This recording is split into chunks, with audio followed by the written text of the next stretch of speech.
Et bonjour à tous et bienvenue dans ce nouvel épisode de Bye Bye Patron, le podcast de l'immobilier, de la liberté et des gros billets. Et aujourd'hui, on va parler immobilier, liberté et gros billets avec deux protagonistes très intéressants, très inspirants.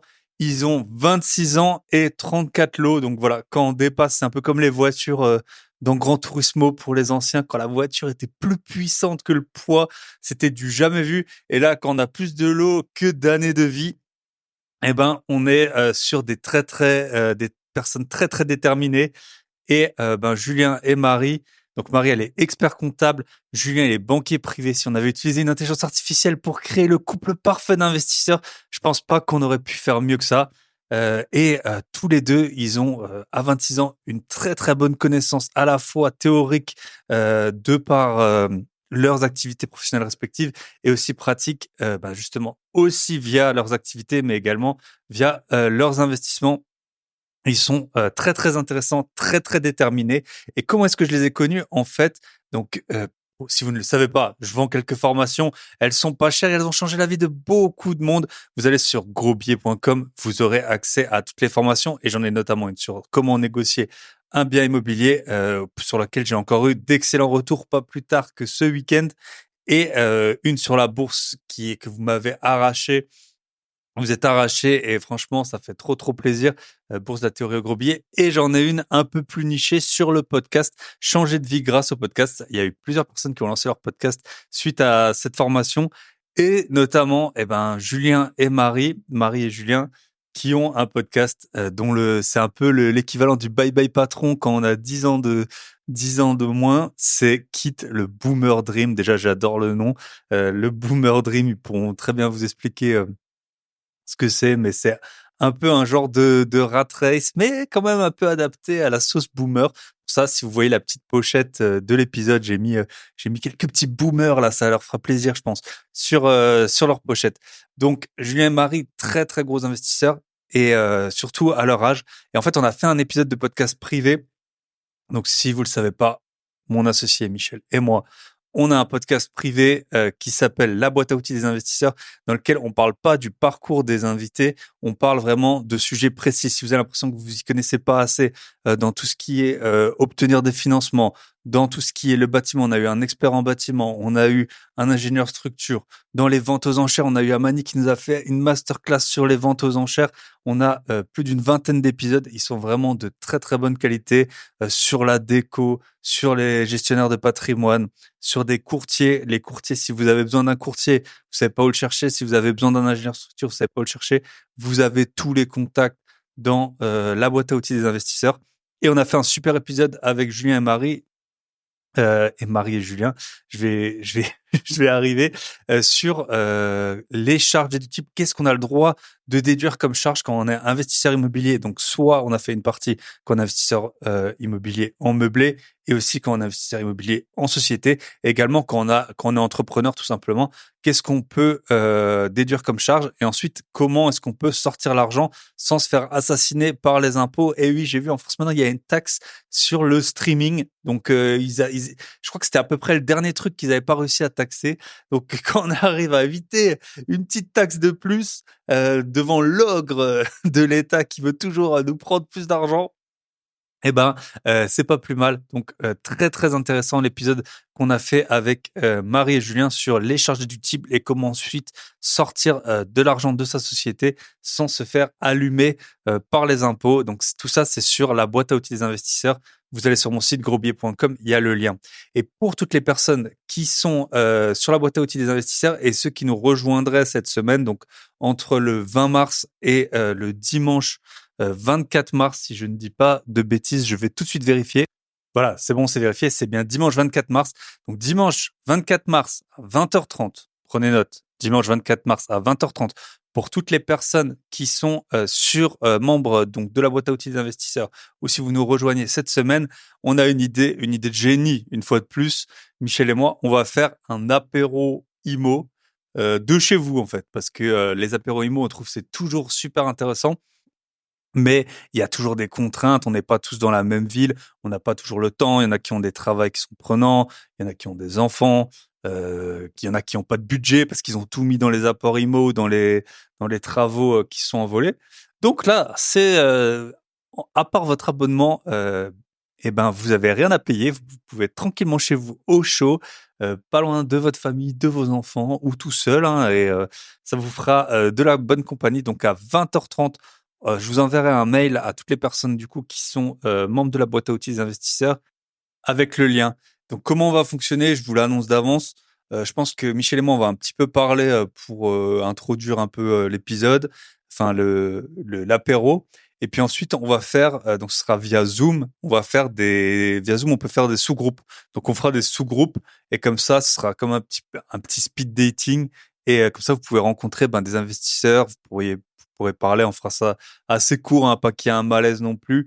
Mais comme ça, vous pouvez un peu discuter comme si vous étiez à un speed dating ou que vous passiez d'une table à l'autre lors d'une soirée IMO. Donc, je trouve que c'est une super bonne idée. C'est la nôtre à tous les deux. Donc, on en est assez fiers. Donc, ce sera une première. Vous me direz ce que vous en pensez.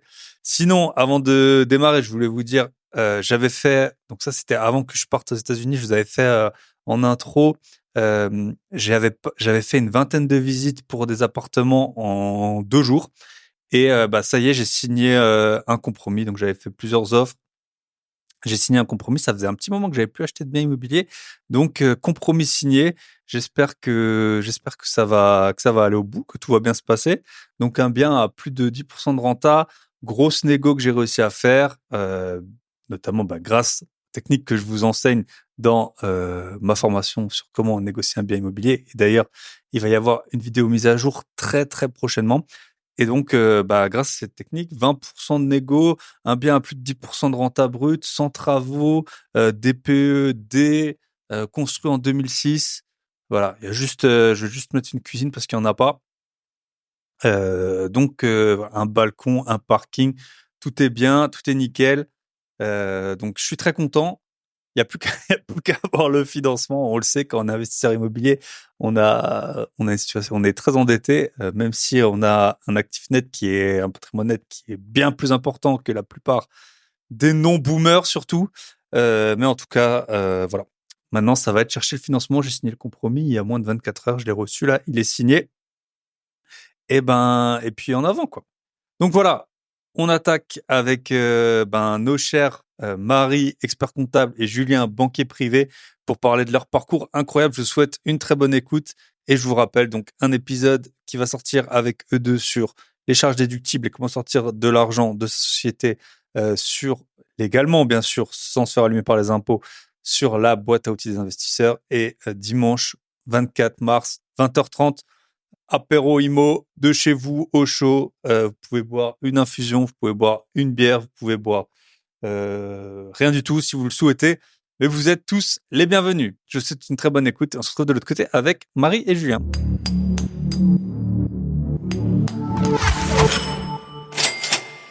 Et bonjour, et ça fait très longtemps que j'ai plus un couple sur le podcast. Bonjour, bonsoir à tous. Et en plus, c'est marrant parce que j'ai Bonsoir à enregistré, tous. je suis pas chez moi et j'ai enregistré avec un couple, je me rappelle, il y a à peu près un an, au même endroit.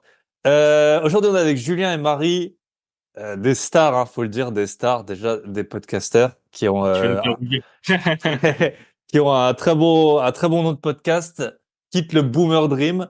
Je vous laisse vous présenter, Marie et Ouais. Julien. Et moi, j'aime bien que les invités, et en plus, vous avez vraiment, avec le nom de votre podcast, vous n'avez pas le choix. Souvent, je demande aux invités qui racontent une anecdote un peu soit insolite, soit vraiment quand ils étaient dans des situations dans lesquelles ils se sont dit, mais attends, c'est ça la vie, pourquoi des situations professionnelles, hein, bien sûr, pourquoi je me retrouve là-dedans? Moi, ça m'est arrivé plein de fois, par exemple, quand j'étais en stage même à l'IUT en compta, on devait faire plein de copies, et puis t'avais les feuilles agrafées, là, elles passaient dans l'espèce de truc en haut, là, enfin, le truc qui avale les feuilles, ça cassait tout, t'étais en train d'essayer de refaire des documents et tout, tu t'es dit non mais ça va pas être ça ma vie. Donc voilà, peut-être une anecdote qui vous est arrivée, soit un job d'été, soit dans votre vrai métier, où vous êtes dit, je vais peut-être faire autre chose que juste être un bon petit salarié à 1 880 € par mois.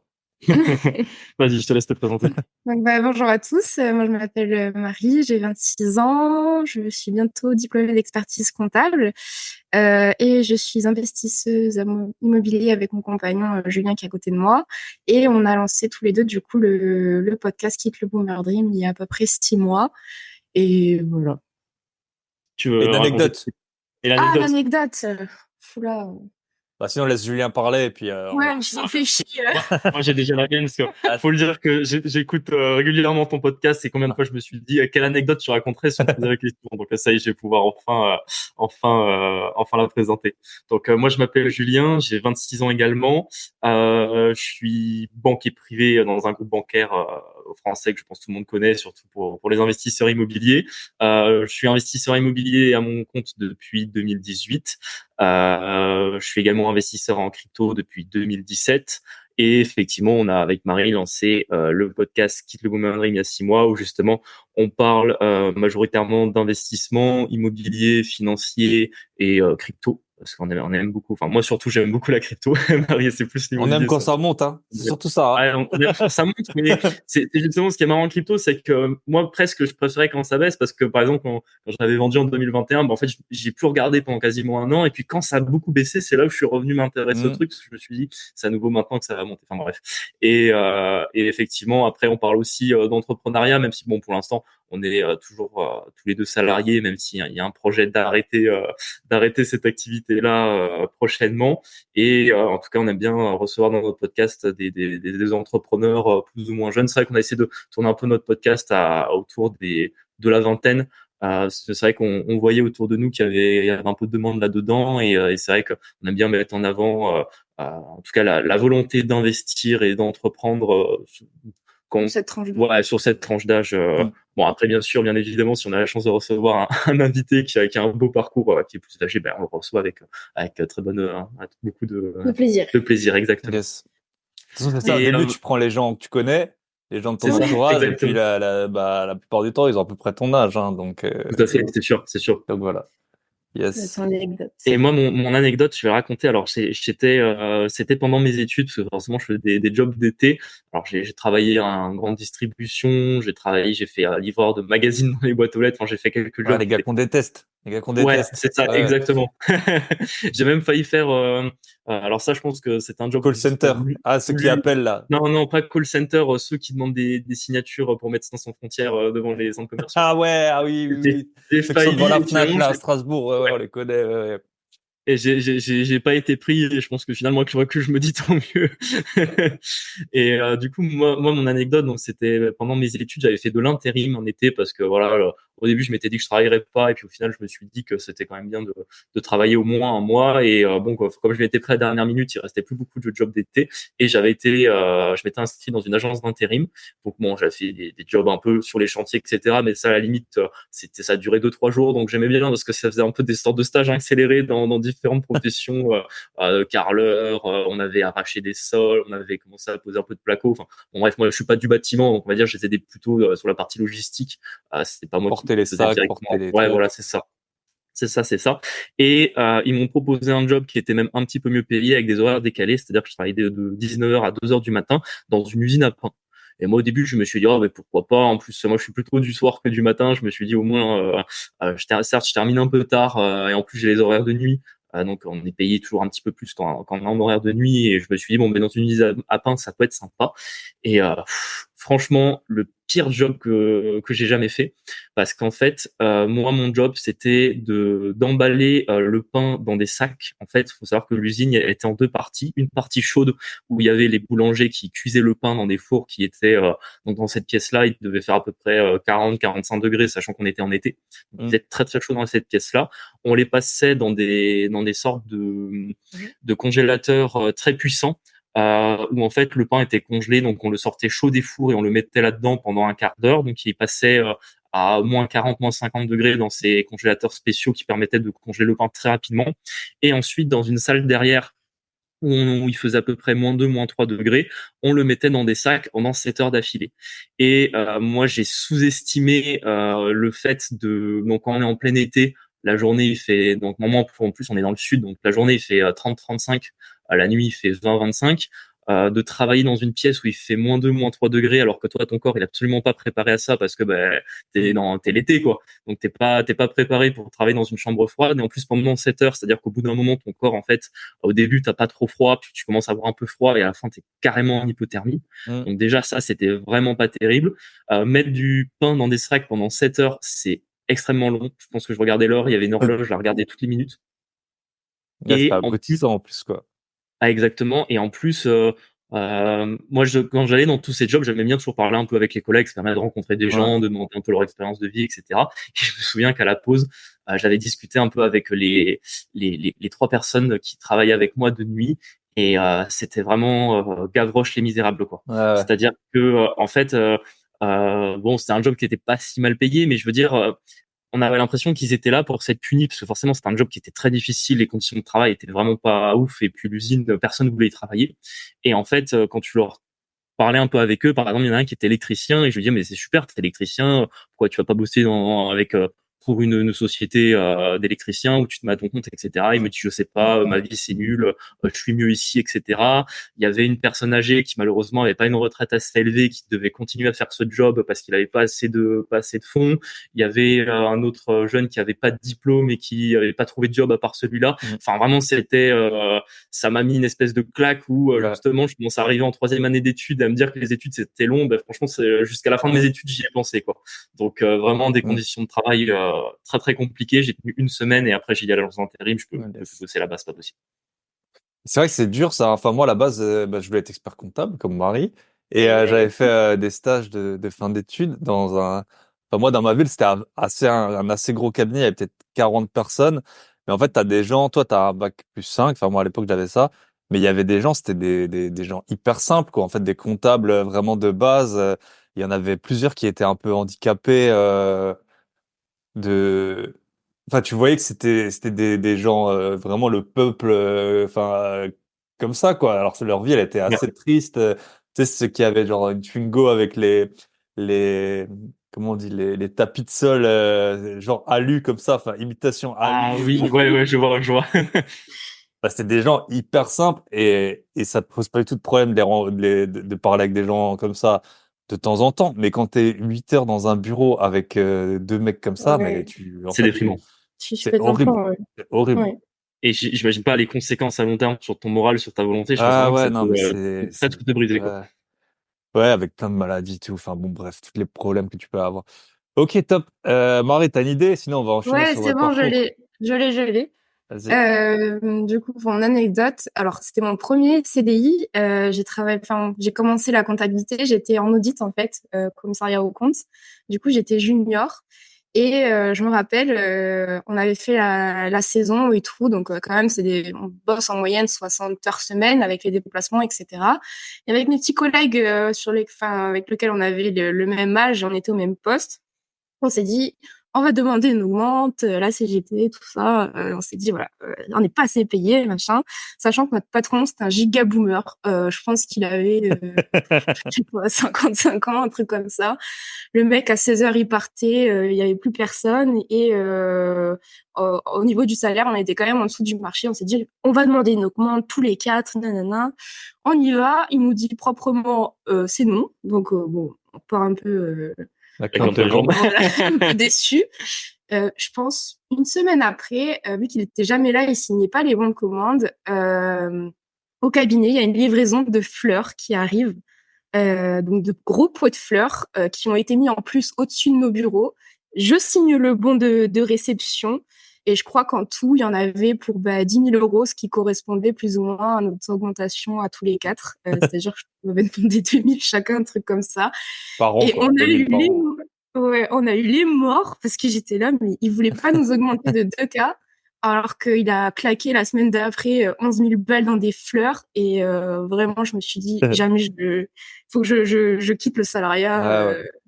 Vraiment, Et c'était, c'est des Et le métiers qui meilleur, sont ingrats, hein, parce qu'en fait, tu oh, fais vraiment. auditeur, moi j'étais aussi auditeur, et tu as une telle différence de revenus entre les associés ou enfin et les juniors, alors que tu travailles Alors ok, t'as l'expérience, nani, nanana, qui compte, mais tu dois pas avoir c'est vraiment de plus que 1 à 10 le ratio dans Ouais, pas mal exactement. de métiers entre le partenaire qui est pas forcément là plus que toi. Alors il t'explique que les commissaires aux comptes, ils ont des grosses responsabilités, sauf que en fait, à part Enron aux US, il est jamais arrivé qu'un commissaire C'est aux ça, comptes, C'est il aille ça. en prison. c'est Euh, ça. et voilà, c'est un bon métier quand t'es de l'autre côté de la chaîne, mais toi, t'en chies. Puis il y a un écrémage de fous furieux. Comme moi, j'ai des potes qui ont commencé dans des grosses boîtes où t'as les Big Four, là, qui sont connus, Ouais. EY, PwC, Deloitte et KPMG. Et ils ont commencé des promos à 150, 200, et il y a plus personne de leur promo qui est dans Et ben ouais, 10 ans après, quoi. Parce que c'est c'est des trop dur. métiers, t'apprends vite, tu travailles beaucoup, t'apprends à travailler beaucoup, hein. Moi, c'est là-dedans que j'ai appris à beaucoup travailler. Ouais. Mais punaise, et tu t'économises pas mal parce qu'en fait, vu que tu bosses 60 heures dans la semaine, t'as pas trop le temps de Ouais, dépenser. t'as De pas le temps de faire, dépenser, ouais, c'est sûr. t'as pas le temps de faire grand-chose d'autre à part dormir. Donc, c'est vrai que c'est comme ça que j'ai acheté mes premiers apparts, hein. C'était quand j'étais auditeur parce que, Des auditeurs, ouais. bah voilà. Mais c'est limite, je pense pas assez difficile de même se trouver du temps d'aller faire des visites parce que quand t'as des jobs comme ça, si tu termines tous les soirs à 20h et que tu Ouais, travailles le ouais. samedi, Ah Et ouais, non, voilà, non, c'était pas évident. Bah, j'ai mis 1 an à trouver mon premier appart parce que, et en tout, j'avais fait peut-être, je sais pas, 15 visites. Bon, après, j'étais pas du tout dans le même mode que maintenant, mais j'avais dû faire 15 visites en 1 an. J'étais pas trop pressé, c'était pour habiter en plus le premier. Mais oui, j'avais clairement pas le temps. Et après, là, j'ai racheté une RP il y a 1 an. J'ai fait 25 visites en 5 jours pour la trouver. pour oui, la Donc, faire, ouais. ouais, tu vois, c'était complètement... ouais, c'est deux différent. rythmes. Et en fait, c'est ça, tu perds sur tous les points de vue. T'es mal payé, tu travailles beaucoup. Ouais. Si ton conjoint, il comprend pas, mais Ah ouais. combien j'ai vu de couples se défaire parce que bah, tu travailles. Bah oui, c'est Les gens, des ils peuvent rythmes. pas comprendre. Attends, tu travailles Ouais. beaucoup, mais en plus, t'es mal payé. Et en plus, t'as fait des études. Et, Ouais, Ça va plus vite et on te ouais. chie dessus tout euh, le temps. Mais c'est vrai que ça fait donc, partie un peu de ces professions, parce qu'il y a les comptables, mais les avocats c'est Les pareil, les notaires. notaires, hmm. c'est toutes ces Les professions un peu huissiers, du ouais. Moi, je conseil. connais beaucoup de huissiers commissaires de justice. C'était pareil, ouais. Ouais. Ouais, Aussi, où c'est très compliqué, où en fait tu fais quand même des longues études, tu fais 5 voire parfois 6 ans, t'as même des fois un concours à faire. Enfin, dans le cadre de l'expertise comptable, c'est un long stage. Quand t'es avocat, t'as un concours. Quand t'es Hmm. notaire, t'as un concours. Quand t'es huissier de justice, t'as un concours aussi. Et, en fait, au final, t'as vraiment cette déception d'avoir fait beaucoup d'études, d'avoir des responsabilités et d'avoir vraiment des rémunérations qui sont pas à la hauteur, quoi. Hmm. Yes. c'est des professions je trouve, qui évoluent pas trop, tu vois. On est Oui, resté dans un ancien temps où là, maintenant, les payes, elles sont pas assez élevées et vraiment, je trouve que oui. c'est dommage parce qu'en soi, le métier est intéressant, mais trop dur et trop ingrat. Ouais, ouais. Bah moi, pour vous raconter, quand j'étais stagiaire, expert comptable. Après, on va enchaîner sur l'immobilier. Vous avez Ouais. pas mal, beaucoup de lots, énormément de lots, plus de lots que d'années de vie chacun Mais bientôt. presque, Donc, bientôt. donc voilà, on va enchaîner là-dessus. Et c'est vrai que c'est intéressant. Bah vous, en plus, c'est quitte le boomer dream parce qu'on voit bien. Alors autant moi, on a à peu près 10 ans d'écart. J'ai été un peu Ouais. encore entre les deux, mais vous êtes carrément dans la génération qui a compris la désillusion, quoi, assez Ah, rapidement. complètement. Et, Ouais. et c'est vrai que moi, quand j'étais en stage d'expert comptable, donc je gagnais, enfin c'était stage de fin parce que j'ai fait 2 diplômes en même temps de master, Oui. et je gagnais, c'était 440 euros net, et parce que j'étais stagiaire, Ah c'était oui, ok, 3 mois ouais. quoi. Et après on Ok. m'enlevait encore les tickets resto, enfin, on m'en donnait, mais du coup c'était 340 euros net que j'avais.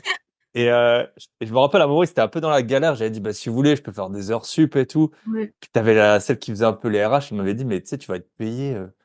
Enfin, moi, je pensais qu'ils allaient me payer au moins le SMIC, quoi. Enfin, en Ouais. plus, Oui, quoi. oui, oui. Et c'était, non, mais tu vois, sinon, on va te payer dans les 2, 3 euros de l'heure. De l'heure. Enfin, j'étais, et en fait, un matin, j'arrive et mon bureau, c'était comme un U. On était trois. Et sur mon bureau, en fait, la dame à côté de moi, c'était celle qui s'occupait de la compta du cabinet, quoi. Oui. Et elle, elle s'occupait des payes. Et moi, je vois sur mon bureau, j'avais, alors je sais plus, si c'est un truc légal, c'était les déclarations des 5 plus grosses payes du cabinet. Euh, Ah, donc, il était sur mon bureau. Donc, je voyais, c'était entre 150 et 200 000 euros que les trois associés y prenaient. Et, Aïe, aïe, aïe. et en fait, la fée, elle n'aurait jamais dû se retrouver là. Et moi, j'étais payé 340 euros Ouais. par mois, quoi. Wow. Donc voilà. Donc je me suis dit ouais, c'est quand même un bon métier, mais quand c'est ça, ça te fait au moins te dire bon, c'est peut-être la bonne voie. Et puis après, bon, il s'est passé plein d'autres choses, quoi. Mais donc voilà, c'est des métiers. En tout cas, il y a et tu vois oui, le salarié le mieux payé, il gagnait peut-être 45 000 euros quand même dans un gros cabinet ou 50 000 euros, ce qui voilà, ce qui clairement, bah, enfin, après, ça dépend toujours un peu des responsabilités que t'as et tout, mais ça fait pas rêver Non, non, non. Bah, brut, 45 quoi. 000 bruts par an, ça fait Ouais. quoi? Ça fait 3 000, ouais, ça Ça fait fait un peu moins de 3 000 net par mois, quoi. Mm. au nombre d'heures sûrement qu'il fait, Ouais. je pense. Ouais. Ok. Donc du coup, tous les deux, vous travaillez depuis quand et comment? Donc toi, Julien, t'avais déjà acheté de l'IMO avec ta mère, tu m'as expliqué quand t'étais étudiant, c'est ça? C'est ça.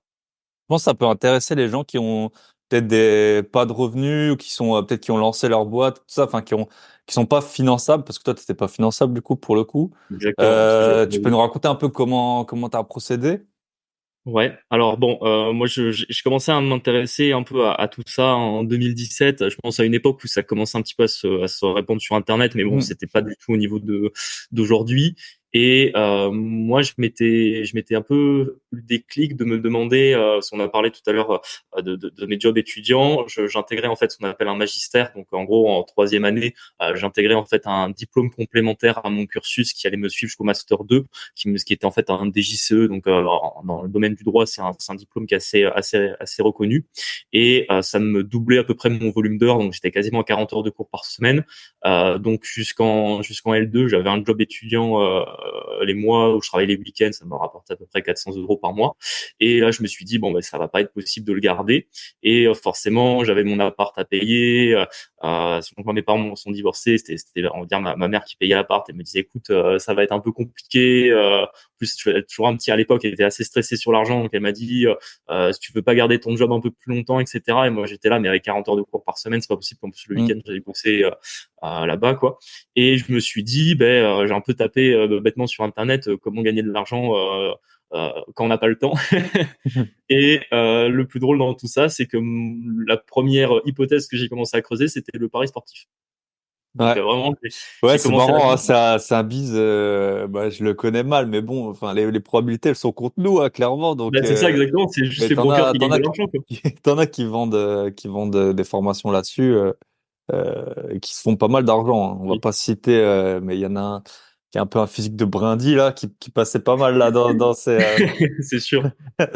dans Mais surtout ces, qu'en plus, tous ces gens-là, en fait, ils vivent uniquement c'est-à-dire qu'à chaque fois qu'on ouvre un compte sur les plateformes, en fait, eux, ils prennent un chèque sur vous, quand vous ouvrez un compte, ben, le broker rémunère celui Mm, enfin, le lien duquel vous êtes passé. Et en fait, c'est comme ça que eux sont riches et pas du mm. tout avec l'argent qu'ils peuvent Bah gagner des oui. paris sportifs, quoi. Et bref, moi, j'ai rapidement compris que le pari sportif, c'était pas viable. Surtout qu'en plus, j'avais jamais fait de pari sportif. C'était pas quelque chose qui m'intéressait Ouais. de base. Et je m'étais dit, Tu mais regardais pas surtout. oui, je jamais trop regardé le sport à la télé. Je me suis dit, non, du jour au lendemain, je vais me lancer là-dedans. Et c'était l'époque où forcément sur les réseaux sociaux, on allait rapidement d'une personne à une autre. Donc par les gens qui m'avaient amené sur le pari sportif, donc je me souviens même plus le nom d'ailleurs, j'ai atterri dans le trading. Donc là, le trading, pour le coup, j'ai beaucoup accroché. C'est ce qui a fait un peu que je suis parti en banque après. C'est-à-dire que j'avais un cursus très juridique. J'ai commencé à m'intéresser. Bon, j'avais déjà des bases en économie, en analyse financière, mais je me suis vraiment intéressé au truc où j'ai mangé pendant 6 mois tout un tas Alors à l'époque, bon, ça commençait, par exemple, les formations dans le trading, l'immobilier, ça commençait, mais c'était surtout des vidéos, donc de l'auto-formation, et puis Mm. d'ouvrir son propre compte et de faire son trading, quoi. Bon, forcément, je pense que ça surprendra personne, mais j'ai pris des énormes claques quand j'ai commencé à mettre de l'argent sur les plateformes de trading.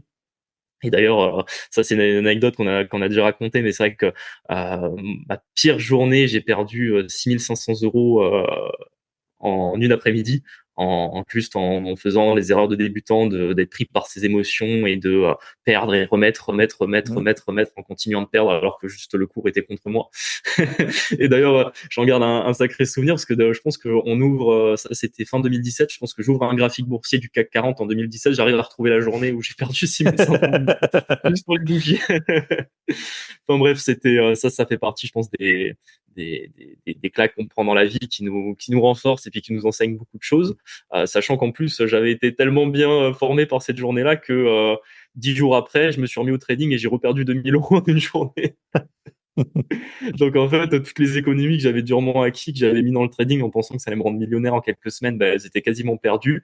Et c'est là où bah, des fois la vie vous redonne un petit coup de pouce derrière, c'est-à-dire qu'il devait me rester, je pense, sur la plateforme de 3000 euros, quelque chose comme ça.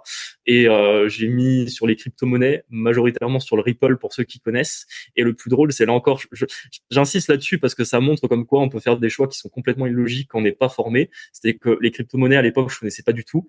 Et j'ai principalement investi sur le Ripple. Pourquoi? Parce que je me suis dit, ouais, le Bitcoin, ça vaut déjà plusieurs milliers de dollars, l'Ethereum, plusieurs centaines.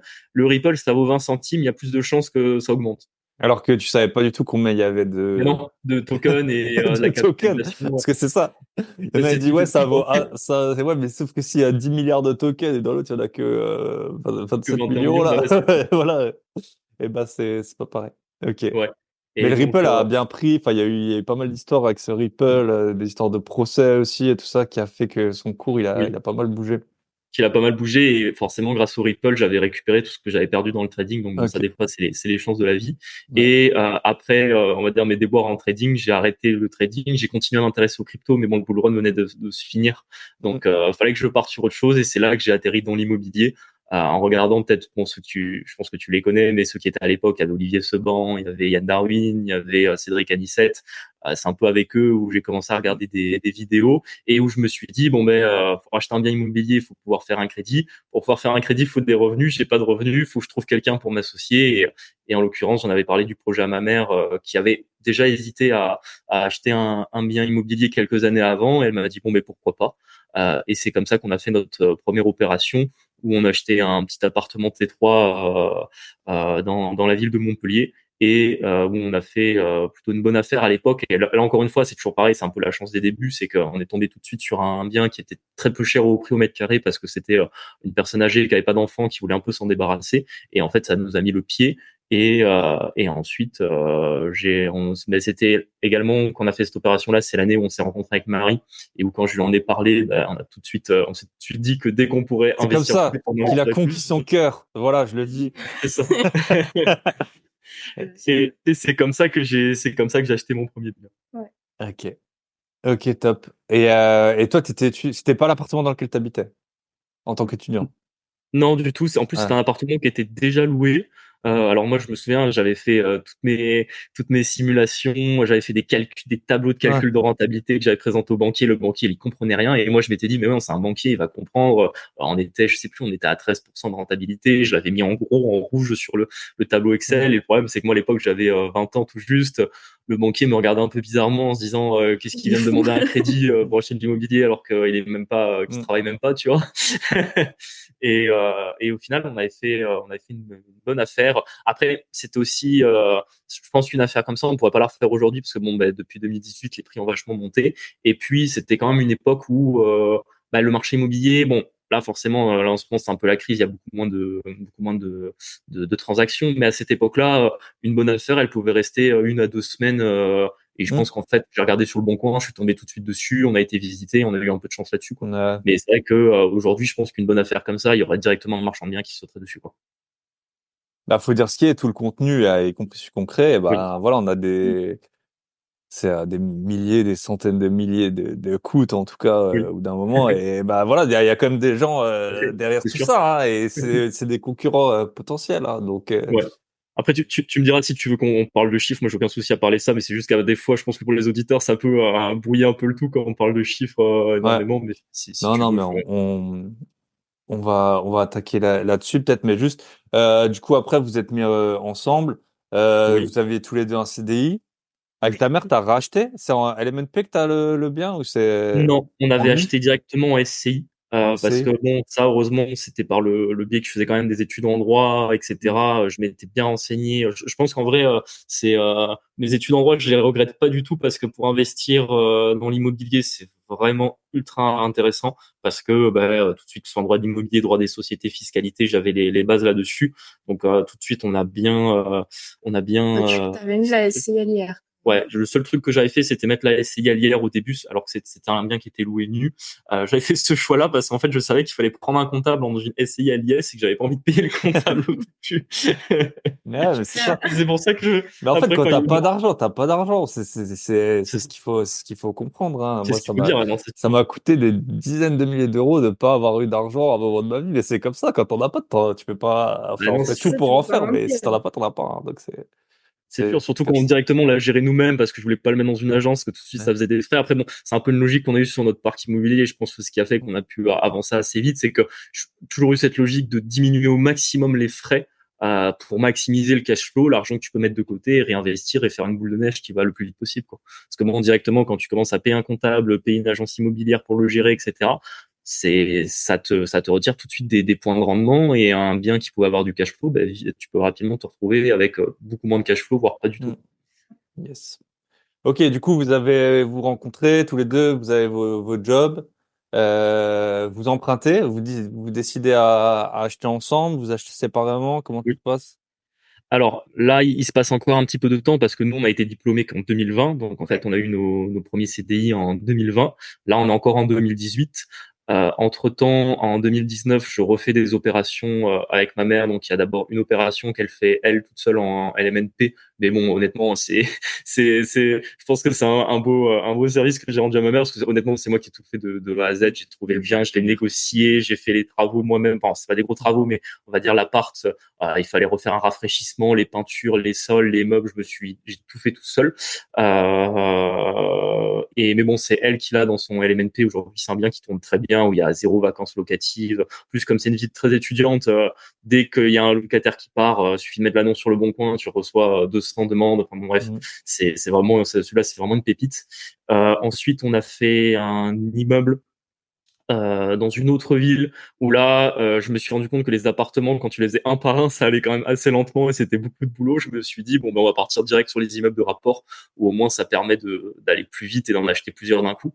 Et du coup, on est parti dans une autre ville parce que bon, dans les grandes villes type Montpellier, les immeubles de rapport, ça n'existe pas. Donc, on est parti dans une autre ville à 40-45 minutes de route de Montpellier et où on a acheté un immeuble de 3 appartements toujours dans la SCI avec ma mère. Alors celui-là, on l'a revendu depuis, mais voilà, ça c'était la deuxième opération de 2019. Et après, on est arrivé en 2020 où on a commencé à envisager les premières opérations qu'on a fait ensemble avec Marie. Ok, cool. On était étudiants avant et c'est vrai que, enfin, moi, je viens pas d'une famille où l'investissement, ça coule de source. Voilà, mes parents, ils achètent tout à crédit. C'est vrai que moi, déjà, il fallait que je mette beaucoup d'argent de côté pour pouvoir faire les opérations avec Julien. Donc, le temps que moi, je puisse mettre de l'argent de côté, on a mis de côté nous acheter tous les deux et on s'est concentré sur la société avec sa mère qui, pour le coup, pouvait de plus en plus emprunter et qui Ouais. générait de plus en plus de Mhm. cash. Ok. Donc, Sachant qu'aussi, ça, c'est un truc qu'on dit souvent, mais partout, je vois le 110%, etc. Enfin, moi, personnellement, en tant que banquier privé, des 110%, j'en ai jamais fait. Je sais pas, moi, j'ai dû faire, depuis 5 ans que je travaille, j'ai dû peut-être faire entre 150 et 200 dossiers de financement, j'ai jamais fait de 110%. Et nous, sur nos opérations, le seul 110% qu'on a fait, c'est notre résidence principale dans laquelle on vit aujourd'hui, qui est un appartement. Sinon, tous les investissements locatifs, on a toujours fait à minima l'apport des frais de notaire. Donc c'est bête, mais ça fait des milliers d'euros, voire des dizaines de milliers d'euros partis dans les notaires Ouais, c'est depuis ça, toutes hein. ces années. Et il faut bien pouvoir mettre de l'argent de côté pour se lancer et pouvoir les payer, quoi. Exact. Ouais, moi, j'ai fait qu'un bien à 110%. Et au final, ouais, je sais pas si c'est vraiment si intéressant. Enfin, ça dépend toujours de ta situation. C'est pareil. Si t'as pas d'argent, t'as pas d'argent. Donc c'est comme ça. C'est sûr. Et les autres, bah après, voilà, au bout d'un moment, t'as les taux d'endettement et tout, c'est sur les flux. Donc même Oui. si, enfin, si t'as 300 000 euros de côté et que ça passe pas au niveau du taux d'endettement, bah Oui. bon, alors tu peux renvoyer de l'argent. Mais en tout cas, apporter le notaire, c'est pas si idiot d'apporter 10% d'un projet IMO. Donc voilà. Mais c'est sûr que ça fait vite. Bah moi, j'avais fait un épisode en 2022, j'ai acheté plus d'1 million d'euros d'IMO. Bah Oui. si tu regardes, ça, t'as payé tout le reste, t'as payé 70 ou 80 000 euros d'impôts juste sur tes Oui. achats Et de. un peu de notaire Et dessus, c'est de quoi. C'est l'argent pas... brûlé, quoi. Tu meurs Ouais. demain, le truc, Il est perdu, quoi. Non, c'est sûr. Il a servi à la collectivité qui gère tellement bien nos fonds. Exactement, Mais je veux qui dire, remercie nos impôts avec beaucoup après, d'impôts. tu rajoutes la TVA, les taxes foncières, les trucs, tu dépasses assez vite les 100 000 balles d'impôts. Tu te dis, ah ouais, quand même. Bon, Ouais, Ouais. c'est on va sûr. peut-être les garder un peu. Ok. Et du coup, bah là, vous avez acheté, donc vous avez, bah, du coup, super accéléré. En 3 ans, vous avez fait plus de 20, Ouais. vous avez acquis plus de 20 lots. Ouais. Exactement. Euh, donc là, tous les deux, Alors, là. juste le première opération en 2020, on est en fin d'alternance et moi je m'étais dit à l'époque, je m'étais mis en tête, je sais pas pourquoi, j'avais vu des alternants qui avaient réussi à emprunter pour acheter de l'IMO et je me suis dit bon ben les autres ils ont réussi, pourquoi pas moi.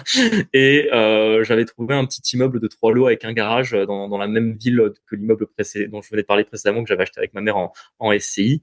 Et ça a été très compliqué à faire le financement parce que bien sûr en tant qu'alternant pas voulu me financer. En plus, Déjà, tu j'étais gagnes peu. En plus, Ouais. c'est à durée déterminée, quoi. Enfin, exactement, exactement. Mais je m'étais dit le fait que justement j'avais déjà une promesse de CDI, etc. Enfin bon, le dossier bancaire était pas non plus vide, mais bon, c'est sûr que c'était absolument pas ce que rêvent les banquiers en termes de financement. Et en plus, j'avais essayé de le faire dans la banque, dans ma banque principale où j'avais mes comptes qui n'avaient pas voulu. Et finalement, ce qui s'est passé, c'est que le dossier a tellement traîné. Je pense qu'on a signé le compromis en mai 2020. On a signé chez le notaire en janvier 2021. Et j'ai réussi à avoir le crédit in extremis en fin d'année 2020 au moment où j'ai été recruté en CDI dans la banque où j'avais fait mon ok. investissement. Et bon, ça par contre, faut le reconnaître, c'est aussi une des raisons qui fait que je suis parti en banque à la fin de mes études. Parce que moi, mon diplôme, il était plutôt pour partir en tant qu'avocat. Mais un peu comme Marie et tout à l'heure on en parlait en intro d'épisode, les avocats, les notaires, les experts comptables, je me suis rendu compte que la vie d'avocat c'était pas pour moi. Et j'ai su que comme on avait déjà commencé à investir dans l'immobilier, que j'allais vouloir investir plus. Et je me suis dit bon en vrai la banque en vrai c'est quand même un domaine qui me plaît un petit peu. Et puis quel est le meilleur endroit pour avoir des crédits que de travailler dans une banque, quoi. Mm. Yes. Ok. Et c'est eux du coup qui m'ont financé ce premier immeuble Puis un LMNP, du qui coup, celui-là est celui-là. le seul qu'on a en LMNP, mais qui par contre est à mon nom seul. Et Ok. on n'a pas pu mettre Marie dessus parce qu'elle était aussi en alternance et Ouais, j'ai fini plus tard que lui, en fait, c'est ça. l'alternance. Et que les dossiers compliqués pour les banques, déjà si on est alternant c'est compliqué, mais si en plus on a un couple d'alternance c'est encore plus Ah, compliqué. Donc à un moment donné il faut éviter de rendre les choses trop complexes. yes. Et après, du coup, il y a eu 2020 et on a pris le Covid en pleine face. Mm. Et c'est vrai que, enfin, toi, je sais pas comment tu l'as vécu, mais nous, ça a été 2 ans Très compliqué. ouais, vraiment de déprime et enfin, que de contraintes. Et du coup, c'est vrai que pendant jusqu'à 2022, Ouais. on n'a pas fait d'opération quasiment. Si en 2021 on fait notre résidence Ouais, principale. on a fait notre RP en 2021, mais après, voilà, je sais pas, un peu la déprime, quoi. Et puis à partir de 2022, Yes. On a on a accéléré. créé une société tous les deux, on a acheté le premier immeuble, on a racheté des locaux par la suite, on a... Qu'est-ce qu'on a fait encore? Eh ben, on a recréé une deuxième société, on a racheté encore C'est ça où là un on bien. est en train de faire une grosse opération dessus. Et entre-temps, ce qui nous a rajouté beaucoup de l'eau d'un coup, c'est que j'ai acheté un immeuble dans une autre petite ville, toujours dans la SCI que j'avais avec ma mère, parce que finalement comme cette SCI-là, elle tournait, bon, on continuait de la Mm. faire tourner. Et où là, c'était un immeuble, je pense que c'est mon immeuble préféré, parce que bon, déjà c'est un immeuble sympa. Je sais pas si toi ça t'arrive, c'est d'aimer plus certains biens que Oui, d'autres, bien parce que sûr. tu les trouves plus sympas. Et en fait, c'est un immeuble que de professionnels. Je pense que c'est assez rare sur le marché. Ouais, il y en a avec des On a médecins, des trucs comme ça, ouais, des trucs. c'est ça, exactement. Donc, c'est 10 bureaux professionnels plus une cave. C'était une excellente opération parce qu'on est à 13% de renta sur le bien. Vraiment, c'est le bien, je pense, qui nous crée le moins de problèmes, c'est-à-dire qu'ils payent tous le 5 du Mm. mois, aucun problème de gestion, très peu de turnover. Après, bon, nous, on a quelques frais parce que forcément, c'est nous qui gérons l'électricité, le ménage, des parties communes, le chauffage, etc. Donc, ça demande un peu d'organisation au début, mais vraiment, c'est un des meilleurs biens qu'on a en termes de rapport. Moi, après le rapport de la rentabilité dans l'immobilier, j'aime bien faire le rapport euh, Tant euros, quoi. 100 euros exactement qui Mm. peut vite, quand on enchaîne les meubles, enfin, les immeubles, pardon, devenir compliqué. Et vraiment, celui-là, pour ce qu'on encaisse, il nous demande très peu de temps de gestion et ça, c'est génial. Ok. Parce que Ok, là, top. comme on l'avait dit, on a toujours essayé de pas passer par des gestions dans des agences ou quoi, parce que Mm. bon, il y a deux raisons principales. La première, c'est effectivement le coût que ça fait, et la deuxième, c'est que honnêtement, j'ai C'est tenté de moins bien mettre fait. quelques gens, c'est moins bien fait. Et en fait, bon, c'est le côté un peu perfectionniste, mais quand c'est pas bien fait, ça me plaît pas. Et c'est bête, mais dans l'immobilier, quand c'est pas bien fait, ça peut en plus coûter très cher, quoi. Donc, Mm. c'est aussi pour ça qu'on le gère nous-mêmes. Mais Mm. à long terme, on sait qu'au bout d'un moment, on va devoir envisager une délégation parce qu'au bout d'un moment, quand tu commences à approcher les 50 de l'eau, sinon, tu as des journées comme en ce moment où tu finis de bosser à 22 heures, quoi. Mm. Bah ouais, c'est toujours des calculs à faire, mais en fait, tu sais jamais trop. Ouais, le coût mais c'est comme dans tout en fait, hein, le coût de ton temps que tu passes dessus par rapport à ce que tu ferais. Mais effectivement, moi j'ai un gestionnaire principal locatif qui est plutôt bon, je trouve, pour ce qu'il fait. Mais après, c'est Oui. pas parfait. Il y a des trucs, t'apprends des choses et tout. T'aurais Oui. fait différemment. Mais ouais, c'est compliqué. Mais quand tu fais Oui. de la LCD, c'est pareil. Tu peux prendre Moi, j'en fais très peu. J'ai des concierges. Je trouve ils écoutent d'ailleurs les podcasts. Et Ah, très bien. mais voilà, il y a des trucs. Je vous ai écrit d'ailleurs cette semaine, hein, parce que il y a des trucs. Bah forcément, en plus, il y a eux et en plus ils ont des employés ou des prestataires, et donc ça Oui, commence à. Tu ferais différemment. Mais bon. bien Mais sûr. après, par contre, tu passes très très peu de temps par rapport à si c'était moi qui le gère. Donc ouais, Oui, ça c'est ça. dépend toujours de vos revenus, de vos objectifs et tout ça. Ok, C'est ça. et donc peut-être vous pouvez nous dire, je pense que c'est ce qui intéresse le plus les gens. Donc déjà, petite parenthèse, on a enregistré un épisode juste avant de podcast privé, donc rejoignez-nous dessus, sur tous les frais qu'on peut passer sur les sociétés et comment est-ce qu'on peut sortir de la société, de l'argent de la société, y compris quand tu fais du LMNP ou des SCI, quels frais on peut passer ou non. Et là, ouais, peut-être vous pouvez nous dire combien la deuxième. Donc ça, c'était une des questions que on me pose hyper souvent. Et la deuxième, c'est combien ils gagnaient, combien ils ont emprunté. Donc peut-être vous pouvez nous dire un peu, voilà, quels étaient vos revenus peut-être au départ comment vous avez fait, parce que les gens ils vont dire non mais attends, ils ont 26 ans, ils ont des boulots entre guillemets classiques, enfin bac plus 5. C'est pas tout le monde qui a fait bac Oui. plus 5, mais il y a quand même une grosse partie des gens enfin en tout cas de votre entourage, je pense, et de ça qui ont aussi des bac plus 5. On sait qu'à bac plus 5, on se fait embaucher souvent en France à des salaires qui sont, ça Ouais. dépend où, mais en tout cas Oui. c'est pas 5 000 euros net quoi. Et la plupart des gens qui ont 5 000 euros net, ils ont pas trop 20 ou 30 lots. Donc voilà, comment vous en étiez où et combien vous avez pu emprunter peut-être. Et après on va voir aussi la phase opérationnelle. Ouais. Si vous Tu voulez pas le dire, veux... vous le dites pas, hein, mais Si, si, si, je Si. réfléchis comment on peut le Bah, présenter. écoute, si tu veux, moi, je le présente. Quand j'ai commencé à bosser, c'est aussi une des raisons qui fait que je suis Ouais, allé en t'as eu banque, un c'est gros que salaire dès le début. j'ai eu un gros salaire dès le début parce que si j'étais allé avocat, je pense que j'aurais gagné un peu comme Marie au début, dans les 2000 euros maximum. Alors ça aurait monté petit à petit. Et moi, j'ai eu la chance, par à la fois mon diplôme, le fait que j'ai fait une bonne alternance, j'ai été recruté tout de suite banquier privé.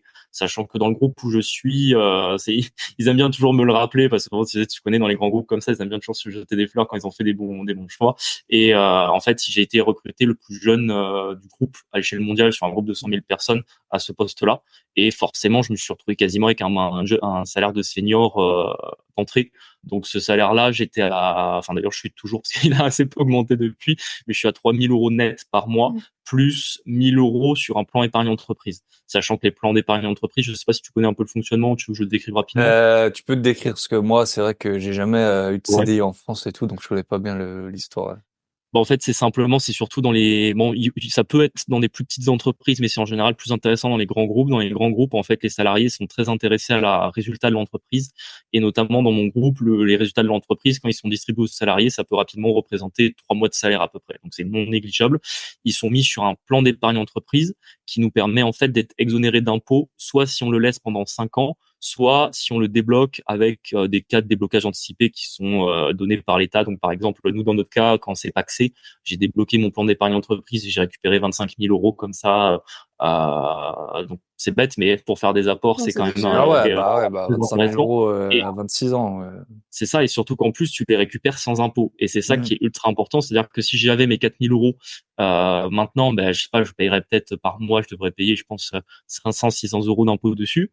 Alors que comme je suis qu'à 3 000, je paye que 300 euros d'impôt par mois dessus, Hmm. plus, et mes 1 000 restants, ils partent sur le plan d'épargne entreprise et j'ai pas d'impôt quand je les sors. Donc en vrai, enfin, ma situation pour investir et faire ce qu'on a Hmm. fait, elle est un petit peu vachement intéressante là-dessus.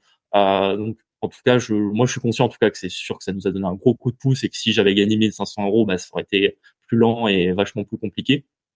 Et toi, bah, vas-y, tu peux décrire un peu comment Ouais. c'était Bah, moi, au mon début. premier job, tu sais, sur l'anecdote que je disais avec les fleurs, là, je gagnais 1700 net par mois. Pour 60 heures par semaine.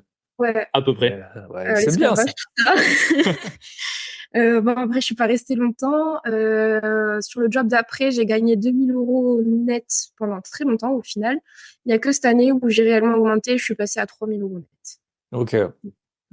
Donc Ok. aujourd'hui, on a des Ouais, beaux des beaux revenus. revenus, ouais. Quand on a commencé, bah, on avait à peu près un tiers de moins, nous deux, quoi. Donc ils ont quand même, bah, surtout pour toi, en tout cas, ils ont vachement augmenté. Moi, ils sont restés à peu près stables. Mais c'est certain que le fait qu'on ait été deux en CDI, avec quand même, quoi qu'il arrive, même si en 2020 on additionne nos deux rémunérations, on est quand même à entre 5 6 000 balles. C'est évident que pour un couple, quand tu veux te lancer dans l'immobilier, ça aide quand même. Et ça, on le dit toujours, c'est que c'est vrai que tu achètes pas 2 millions d'euros de immobilier en un an en gagnant 1500 euros. Faut pas mentir aux gens là-dessus. Et ce qu'on avait fait du coup pour mettre beaucoup d'argent de côté, c'est qu'on avait gardé notre rythme étudiant. En Ouais. fait, on a gardé la part qu'on avait quand on était étudiant. Du coup, on payait très peu de loyer. On n'est pas parti en vacances Pendant 3 ans, jusqu'à l'an dernier. L'an dernier, voilà. On a fait notre premier voyage. Voilà, on a vraiment gardé ce rythme étudiant, qu'on n'a pas augmenté directement notre niveau de vie parce que sinon, ça aurait été trop dur de nous restreindre par la suite pour mettre de l'argent de côté. Donc, on a maintenu ce rythme de vie d'étudiant pendant 3 ans pour mettre à balle d'argent de côté et pouvoir investir. Investir plus vite. Et ça, pareil, c'est un conseil qu'on donne souvent aux jeunes, c'est que quand tu sors des études, bah, c'est surtout quand tu as fait des longues études, bah, tu t'es senti un petit peu restreint parce que forcément, bah, t'as pas beaucoup de revenus, tu dépends des parents. Alors bon, si tu as des parents qui alignent, tant mieux. Mais si c'est pas le cas, ou si par exemple tu es dans une démarche de dire, bah, c'est pas mon argent, c'est celui de mes parents, donc je fais quand même attention, bah, tu dépenses pas énormément. Et c'est bête, mais du jour au lendemain, quand tu te retrouves avec une paye, ça vaut le coup d'essayer de tirer ce rythme un peu plus longtemps. Alors forcément, t'as l'impression Tôt ou tard, ça te rattrape, mais ouais, faut le faire oui, doucement. Ouais. mais en tout cas, ça permet de mettre beaucoup d'argent de côté. Et si t'es un peu dans ce qu'on a fait, ce qu'on appelle le mouvement FIRE, hein, de vouloir partir rapidement, quitter rapidement nos jobs salariés et vivre de nos rentes, en vrai, mettre beaucoup d'argent de côté au début, c'est vraiment game changer pour la suite. Yes, quand tu limites ton train de vie, moi je l'ai fait aussi à un moment, hein, au début, et c'était très bien. Après, c'est sûr que c'est compliqué, hein. C'est compliqué puis tu rencontres des gens, enfin moi, ton- même ton entourage, en fait, il impacte énormément tes dépenses. Et moi, bah là, via le podcast et tout, je connais des gens qui ont encore beaucoup plus d'argent que moi et qui en dépensent peut-être même pas la moitié de ce que moi je Ouais. dépense par mois, tu vois.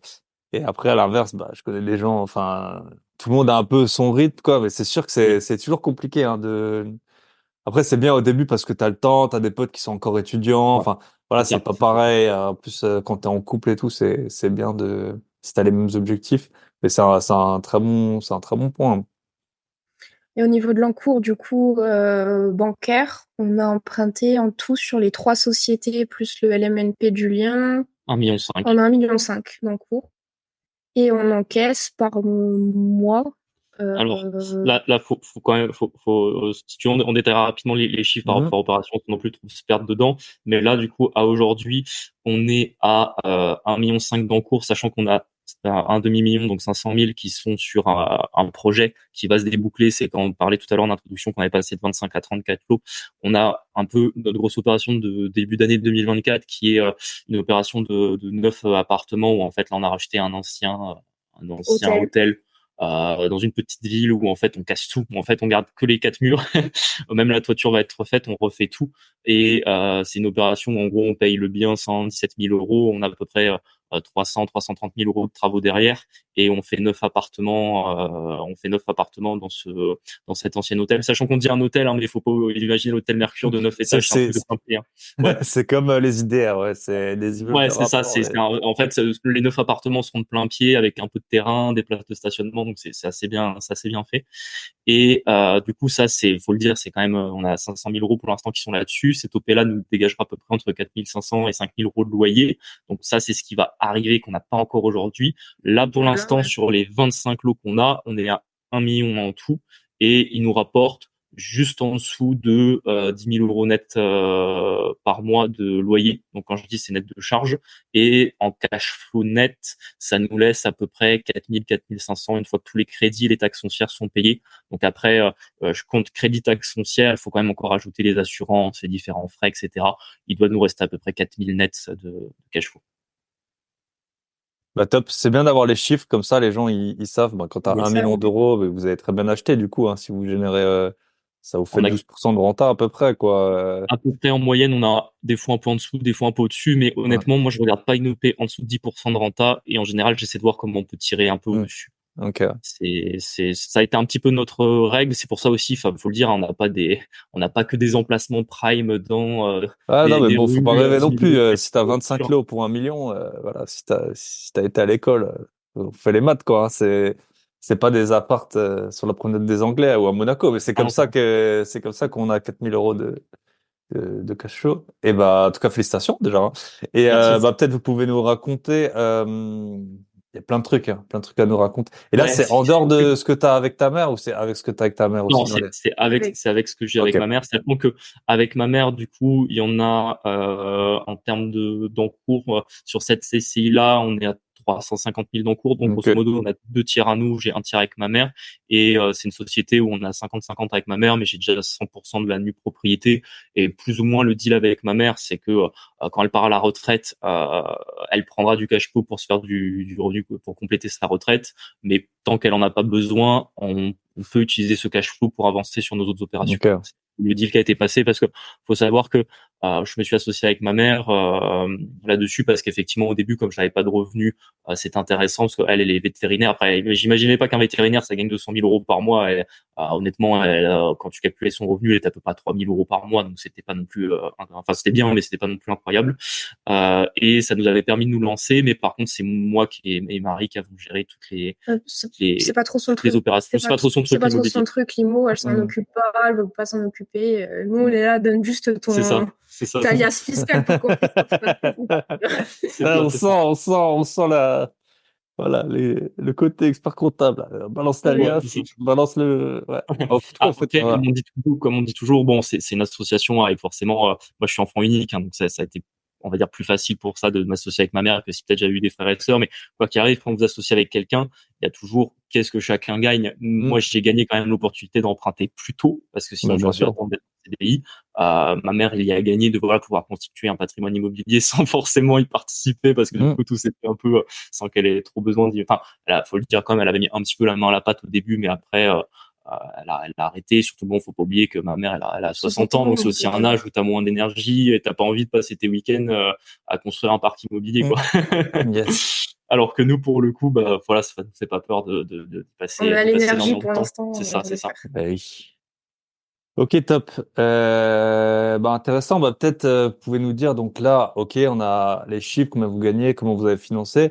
Ouais, Peut-être quel type de biens vous avez visé.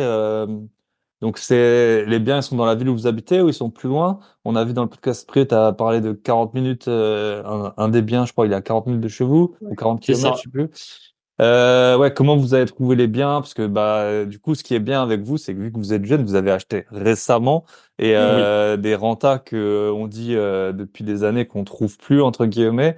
Donc comment vous avez fait? En plus, vous êtes dans le sud, vous êtes vers Montpellier, vous habitez Montpellier, vers Montpellier. Montpellier. tout à fait. Donc voilà, c'est une ville Euh, qui a Limo, il avait pris beaucoup. On trouve, Ouais, énormément. enfin, vous me coupez, mais à Montpellier, à mon avis, je pense qu'on trouve pas de biens à 10% de renta, même si on cherche pendant longtemps. Alors, Euh, ou sauf mais voilà, peut-être ouais, comment vous avez orienté vos recherches parce que bah quelqu'un qui se lancerait aujourd'hui, il pourrait, je pense, répliquer fortement ce que vous avez fait, alors que moi, j'ai acheté des biens dans des villes qui ont fait x2 il y a 10 ans et ça, tu pourrais plus le faire aujourd'hui, même si j'ai acheté encore des biens récemment, oui.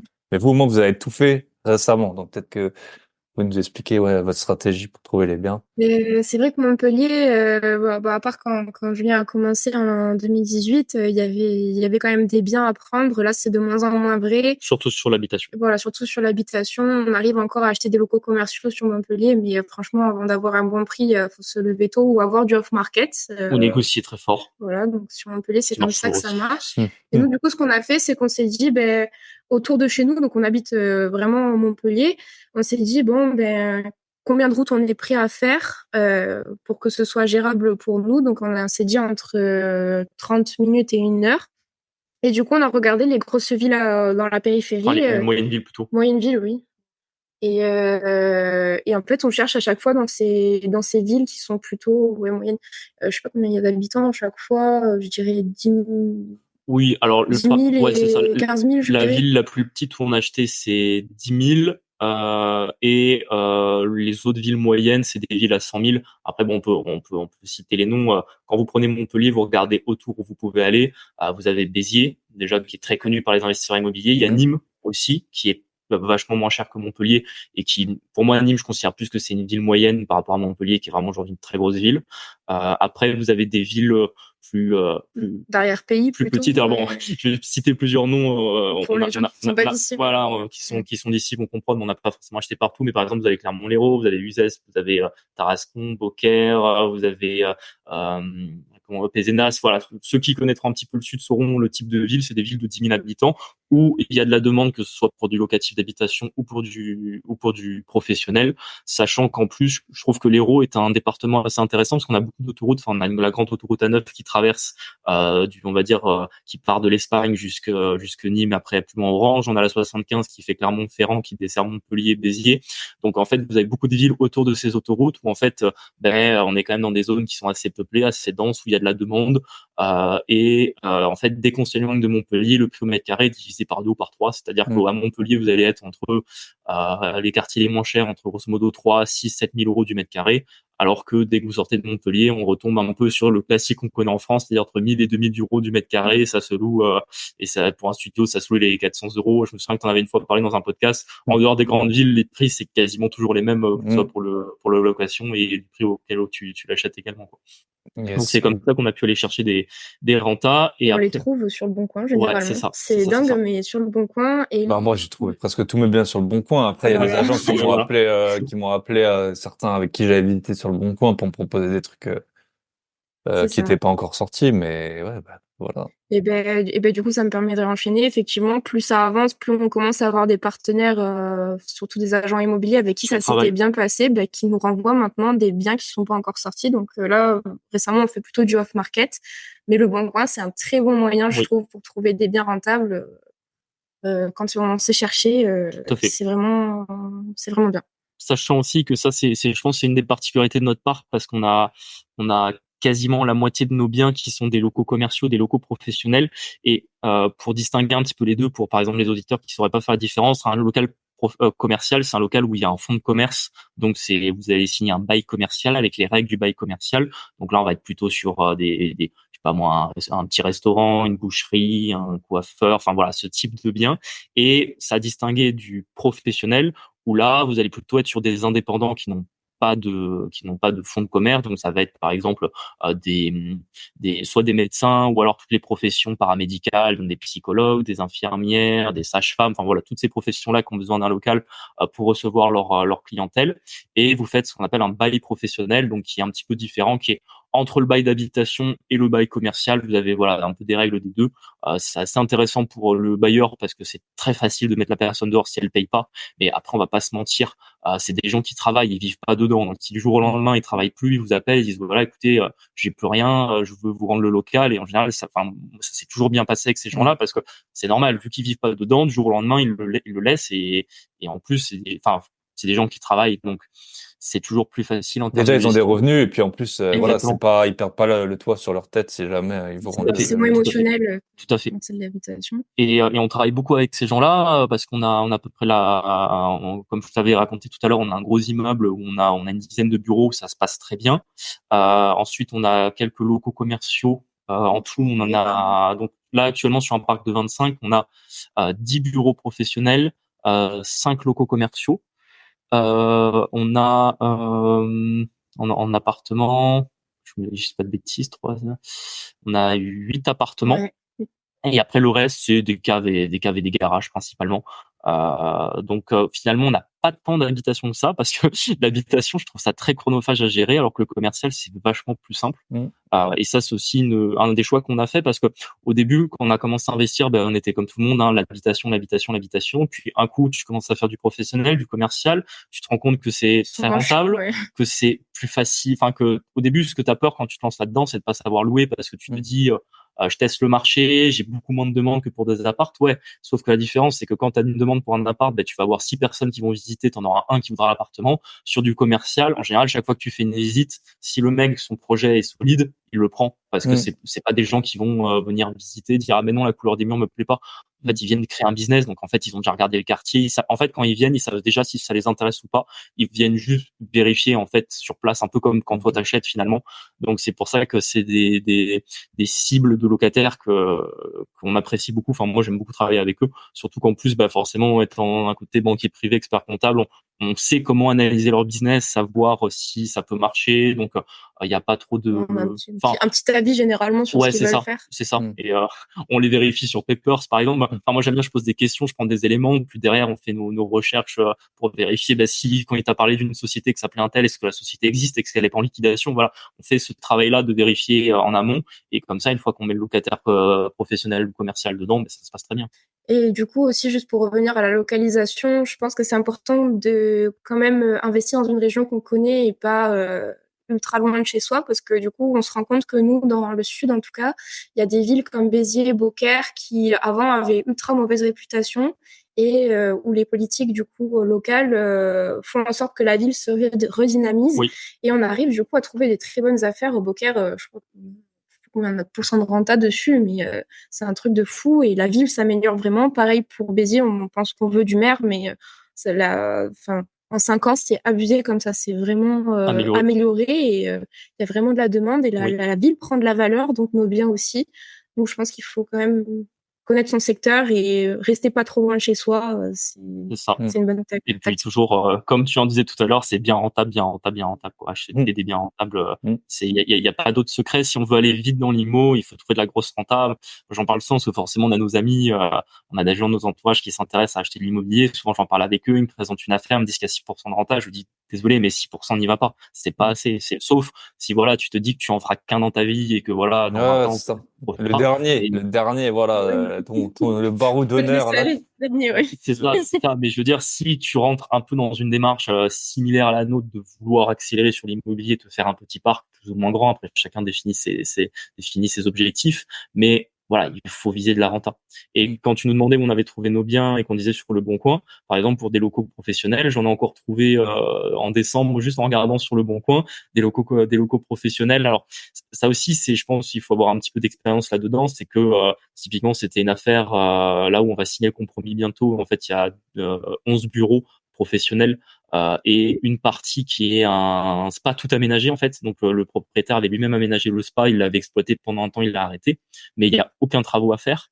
Donc c'est une opération avec le prix qu'on a négocié, on sera quasiment à 16% de rendement.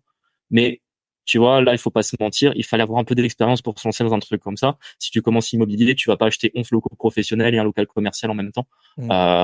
C'est un peu bizarre. Voilà.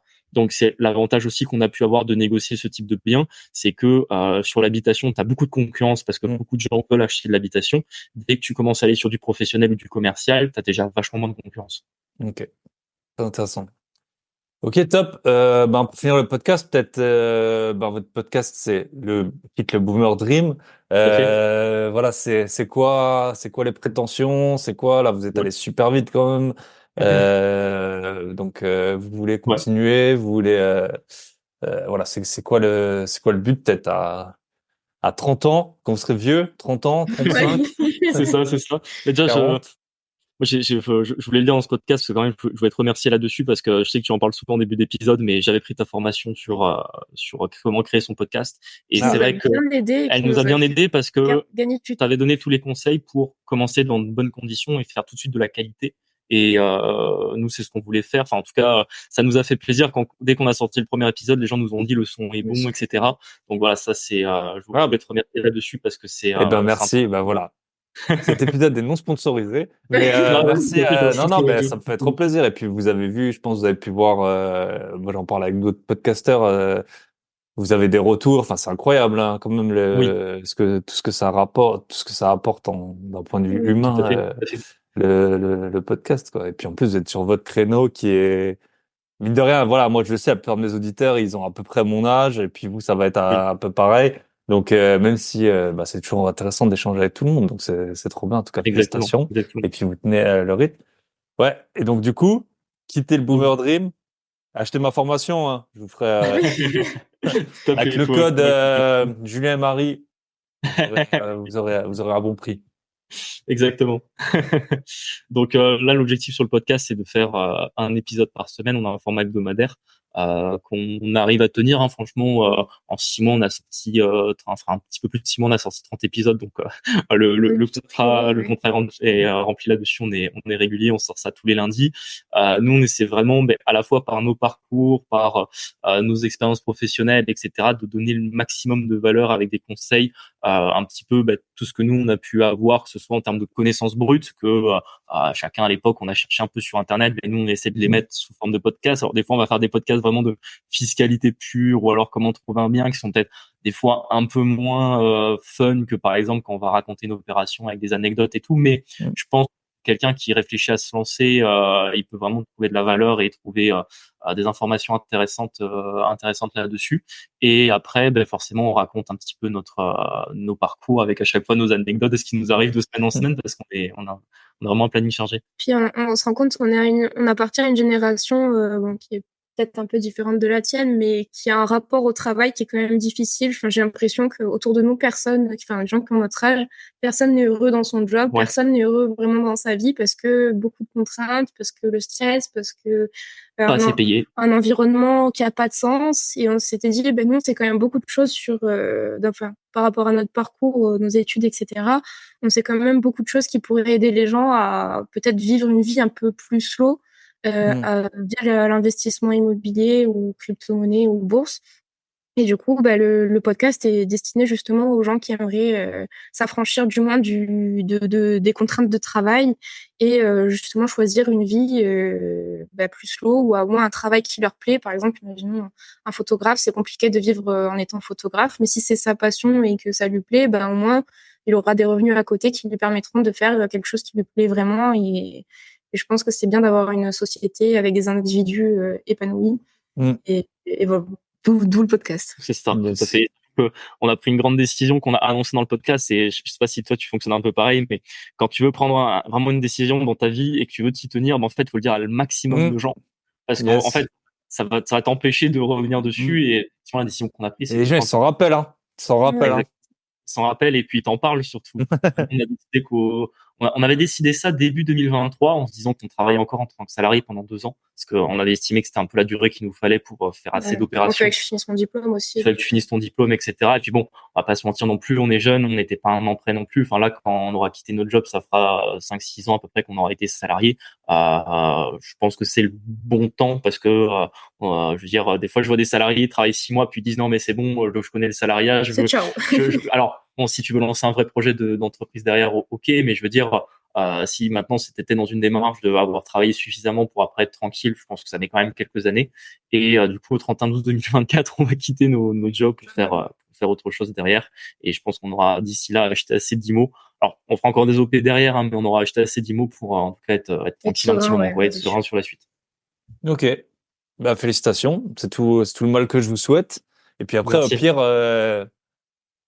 au pire, la vie, ben, tu tentes des trucs et puis tu peux C'est toujours. ça, Ouais, tout c'est à ça. fait, tout à fait. C'est Mais de toute pas. façon, il faut prendre des risques. Mais on s'en rend compte aussi, et ça, bon, peut-être qu'il y a d'autres investisseurs dans le podcast qui se reconnaîtront. Mais nous, en tout cas, dans nos jobs, forcément, maintenant, on est très très décalé, parce qu'en fait, on a des semaines qui se font double. Hmm. On fait nos jobs salariés, et en fait, à côté, on a tout le reste. On a le podcast, on a tous nos investissements en cours, la gestion des locataires qu'on fait à Hmm. notre niveau, etc. Donc, c'est vrai qu'avec des fois nos collègues, quand ils te disent, t'as fait quoi ce week-end? Bah, Alors, j'ai moi, posé du parquet. ouais, c'est ça, mais j'ai posé du parking pendant 2 jours, tu vois. Hmm. Ouais, Alors ouais. du coup, c'est parfois un peu Ah, faut compliqué. voir où tu mets le curseur, c'est ça. Faut pas. Enfin, moi, perso, je dis pas tout, mais ouais, Non, moi non plus. c'est sûr que ouais, t'as des vies qui sont très différentes. Et t'as du mal. Je pense qu'eux, ils ont du mal à avoir la vie que t'as, et toi, t'as du mal à avoir Ouais, la vie que eux, ils ont. ouais. Donc, Mais par exemple, parce que forcément, moi, je suis quand même en banque, donc c'est quand même milieu, faut le dire, entre collègues, ça parle beaucoup d'argent. En tout cas, forcément, quand tu travailles en banque, l'argent n'est pas tabou. Et moi, j'ai remarqué que dans mes collègues, beaucoup voulaient acheter de l'immobilier et en vivre. Et en fait, ils ont cette volonté-là quand ils arrivent à 50 ans ou à 45, 50 ans. Et c'est pas trop tard, hein, tu peux faire des grandes choses dans l'immobilier à ce moment-là, mais bon, t'es peut-être des fois un peu fatigué par la vie, t'as des enfants, t'as des contraintes, tu t'es habitué pendant 20 ans à avoir un certain mode de vie, tu veux vraiment faire les efforts qui vont en face pour te faire un vrai parc immobilier, bah, va falloir bosser dur. Et au final, ils ont la volonté, en tout cas quand ils le disent, mais derrière, je pense qu'ils ne passeront pas forcément l'action.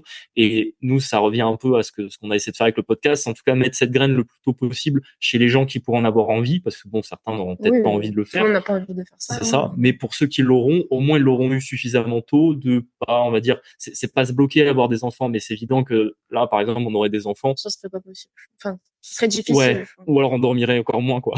Yes. Ah, ben c'est ça, ton énergie, elle est limitée. Et puis, oui, effectivement. Et puis après, c'est comme tout. Enfin, moi, vous le voyez, moi, je le vois. Il y a des gens qui veulent acheter de l'IMO, il y a que ça. Et puis après, eux, ils sont pas engagés publiquement au 31/12/2024 à avoir des biens. Et puis, ben, nous, on accompagne des gens avec mon associé. Et puis, Ouais. la plupart du temps, les gens, ils nous disent, en gros, les infos presque. Alors, nous, bah, c'est comme si on vous demande à vous. Enfin, nous, on leur répond à l'instant précis une info, mais peut-être que l'info, ils pourraient la trouver. Après, forcément, quand tu es dans l'expérience et dans l'informel, c'est un peu différent. Oui. Enfin, tu leur expliques des petits hacks et tout. Mais en fait, ils disent, si j'avais pas été avec vous, j'aurais pas acheté. Ça m'est arrivé encore plusieurs fois cette semaine. On a 2 membres là qui ont acheté le même jour. Et c'est ce qu'ils ont dit. Et voilà, c'est comme tout, hein. C'est comme donc des gens qui veulent faire des choses, il y en a beaucoup. Des gens qui font, il y en a pas tant que ça. Ok. Bah écoutez, merci beaucoup. Donc on peut vous retrouver sur le podcast privé pour parler toutes les charges qu'on peut passer et comment sortir de l'argent d'une société immobilière principalement. Et aussi on a fait une petite session sur la TVA. C'était intéressant. Enfin, c'est un truc dont on parle pas souvent. Donc grâce à vos compétences. Et donc, si on veut vous retrouver, quitte le Boomer Dream. Et vous avez sur Insta, vous avez un Insta. Ouais, ça s'appelle Quitte le Boomer Dream. Alors, c'est marrant, on me demande toujours quitte. Donc, c'est bien du verbe quitter, hein. C'est comme ça que ça s'écrit. C'est, ouais, c'est pas le kit de zadiste. Non, c'est pas le kit de randonnée, c'est quitter. Okay. Mais voilà, n'hésitez pas à nous retrouver là-bas et on essaie de publier un peu plus sur Instagram. C'est vrai qu'Instagram, c'est un petit peu c'est là où on essaie enfin, je veux dire qu'on doit s'améliorer. Ouais, de s'améliorer parce que bon, en termes de tu peux pas être partout. Hein. Tu peux pas être partout. C'est hyper ingrat et moi je le vois au début, j'étais beaucoup dessus, les abonnés ils avaient bien grossi et là j'ai dû prendre 1000 abonnés en un an parce qu'en fait j'ai pas le temps de tout faire. C'est ça. Puis je pense aussi que parfois, tu as des gens qui découvrent le podcast, qui s'abonnent sur les plateformes et que la partie Instagram, ça les intéresse moins. Enfin, chacun a un peu la manière de trouver ce qu'il veut là-dessus, quoi. Yes. Bah écoutez, je vous souhaite tout le meilleur pour la suite. Tenez-moi au courant de la suite des aventures. Et puis à très bientôt. Bye bye. Merci, à très bientôt. Et voilà, on arrive au terme de cet épisode. Si vous voulez, je vous le rappelle, si vous en voulez plus de Marie et Julien, il y a un épisode sur la boîte à outils des investisseurs. Vous allez sur mon site grosbillet.com. Vous avez le lien vers la boîte à outils des investisseurs. Je vous rappelle, dimanche 24 mars, 20h30, apéro IMO de chez vous en virtuel pour tous les membres de la boîte à outils des investisseurs. Et qu'est-ce que je voulais vous dire de plus? Merci à ceux qui m'ont mis des avis. Vous le savez, tout le monde vous dit abonnez-vous, c'est le nerf de la guerre. Moi, franchement, je vous en parle pas trop. Je sais, vous l'entendez à longueur de journée et je vais pas vous hypnotiser comme ça. Abonnez-vous, abonnez-vous, abonnez-vous. Vous pouvez bien sûr, si vous découvrez ce podcast, cliquer sur suivre ce podcast. Mais merci à Comet, encore une masterclass de valeur délivrée gratuitement. Merci, bye bye patron. J'ai aussi eu Manu 57 sur mon Mosellan. Une rencontre entre investisseurs dans le Grand Est, ce serait cool et c'est prévu très prochainement avec justement un autre Manu. On en a discuté ce week-end. On va faire au beau jour, on va faire de nouveau un événement et puis aussi on va faire un week-end IMO. C'est très très probable. Là, ça va être justement dans les prochaines semaines. Je vais potasser tout ce qui est événement IMO. Et que tarde à l'heure. Un grand merci pour ce podcast enrichissant, motivant, plein de bonne humeur. Toujours au rendez-vous. C'est un plaisir de t'écouter chaque semaine. Super, ça faisait longtemps que je n'avais pas fait un petit point. On a, je vous le cache pas, on a 162 épisodes sur Apple Podcast, qui est la plus grosse plateforme d'écoute, 183 notes. Je sais que c'est compliqué de mettre des notes sur cette plateforme. J'ai à peu près un avis toutes les 10 000 écoutes. Par contre, sur Spotify, vous êtes bien meilleur. On est quasiment à 400 notes, 327 notes. Merci à vous de mettre la petite étoile. Ça fait trop plaisir. La semaine prochaine, qu'est-ce que je peux vous dire la semaine prochaine? Très probablement qu'on aura de nouveau une paire d'investisseurs, deux amis qui ont aussi investi très, très fort. Ce sera, allez, je vous le dis, ce sera les frérots de Limo. Pour ceux qui les connaissent, l'épisode avec les frérots de Limo, ce sera pour la semaine prochaine. Et pour les épisodes qui sont déjà parus, si vous êtes là sur votre chantier, si vous êtes dans les bouchons, je vous le rappelle, les derniers épisodes, je vous dis, allez, ceux qui ont cartonné, il y en a qui cartonnent mieux que d'autres, mais je vous dis ceux qui ont cartonné, l'épisode expatrié à Hong Kong, il a super bien marché. Le réseau avec Eddie de la semaine dernière, comment trouver des biens off-market grâce à son réseau. Eddie, on le voit, il a un gros réseau, il y a eu beaucoup de partages. Félicitations. Et également, gagner 7 000 euros par mois avec un seul bien immobilier, avec le grand Pascal, épisode qui a super cartonné plus que tous les autres. En plus, on parle également travail en Suisse, ça peut en inspirer beaucoup. Merci d'être présent toutes les semaines. Il y a des épisodes, je vous l'avoue, que j'ai enregistrés en super bonne forme et il y en a en un peu moins bonne forme, mais je suis toujours là toutes les semaines et ça fait trop plaisir de vous avoir à mes côtés. Je vous souhaite une très bonne semaine. Prenez soin de vous, prenez soin de vos proches et surtout, prenez soin de vos gros billets. Et pour ça, allez sur www.grosbillets.com. Très bonne semaine, bye bye.